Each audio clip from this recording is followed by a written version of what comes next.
Number 4, number 5, S1 au S2, diski zake zinawezekana zikavimba, diski zake zinawezekana zikatoka katika alignment yake kwa sababu kubwa tano. Aidha kutokana na hali ya uchakavu wa pingili za uti wa mgongo.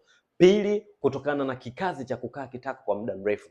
Tatu, kutokana na uzito wako kupindukia.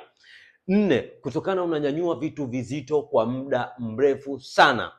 5, kutokana umepungukiwa na madini ya calcium, magnesium, zinc, phosphorus, kwamba diski zako lazima ziathirike. Na hiyo situation zikitokea, ndio pale maumivu ya kuwaka moto katika mgongo, maumivu ya misuli, maumivu ya mguu mmoja, ganzi kali sana, ukiinama unapata maumivu, ukinyanyuka unapata maumivu. Wewe umekuwa ni mtu wa kuteseka nyakati za usiku, umekuwa mtu wa kuteseka nyakati za asubuhi, ganzi kali sana kutokana na hizi diski za uti wa mgongo. Kitu kizuri ambacho usichokijua kwamba hizi diski zinapona kabisa kwa 100% bila kufanyiwa upasuaji, na nimewasaidia watu wengi sana kupona kwa kutumia hizi program tatu. Tupigie leo kwa ushauri na tiba ya moja kwa moja.